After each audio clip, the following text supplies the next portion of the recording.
আমরা স্বাধীনতা তো পেয়েছি, এই স্বাধীনতাকে ধরে রাখার এবং আমাদের গণতন্ত্রকে মজবুত করার জন্য প্রত্যেকটা মানুষের মধ্যে জাতীয়তাবোধ এবং আমাদের যে স্বাধীনতা যে আমরা পেয়েছি তার চেতনা কিন্তু আমাদের মধ্যে থাকতে হবে।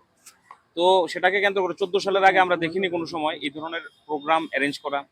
প্রতিটা দায়িত্বশীল নাগরিকের যারা নাগরিক ভারতবর্ষে আছে তাদের উচিত যে আমরা এই স্বাধীনতা দিবসটাকে সেলিব্রেট করি এবং আমরা এই জাতীয় পতাকাকে মর্যাদার সহিত উত্তোলন করি এবং আমাদের পরিবারে যারা আছে, আমাদের যে ছোট বয়সে 18-র নিচে যারা আছে তাদেরকেও আমাদের স্বাধীনতার গৌরব গাথা তাদেরকে শোনাই এবং তাদের মাধ্যমেও আমরা স্বাধীনতা বোধ, জাতীয়তা বোধ আমরা জাগিয়ে তুলি, যেন এই দেশ যেন সুরক্ষিত থাকে, এই দেশ যেন ভালো থাকে এবং দেশ যেন হাজার হাজার বছর এগিয়ে যেতে পারে। আমাদের যে সংস্কৃতি, আমাদের যে বৈভব, সেটা যেন পুরো বিশ্বের মধ্যে ছড়িয়ে পড়তে পারে।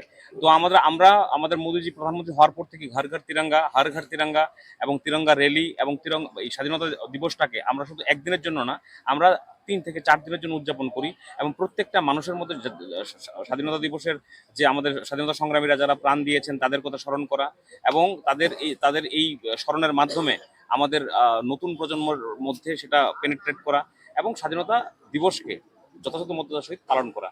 তার জন্য আমরা আজকে লেকচুমনি বাজারে আমরা মাননীয় মেয়র মহোদয় এখানে উপস্থিত আছেন। আমরা এখানে সমস্ত ব্যবসায়ীদের মধ্যে জাতীয় পতাকা আমরা উত্তোলন আমরা দিচ্ছি সবাইকে, যেন তারা তাদের বাড়িতে 15ই আগস্টের দিন জাতীয় পতাকা উত্তোলন করেন। শুধুমাত্র এখানে না, সারা যুব মোর্চার উদ্যোগে সারা ত্রিপুরা রাজ্য জুড়ে এবং আমাদের বিভিন্ন মোর্চার উদ্যোগে সারা ত্রিপুরা রাজ্য জুড়ে আমরা বিভিন্ন কর্মসূচির মাধ্যমে আমরা এই ফ্ল্যাগ ডিস্ট্রিবিউশন কর্মসূচি নিচ্ছি। প্রত্যেকটা মানুষ যেন তাদের বাড়িতে সেটা উত্তোলন করে এবং মর্যাদার সহিত সেই দিনটাকে পালন করে।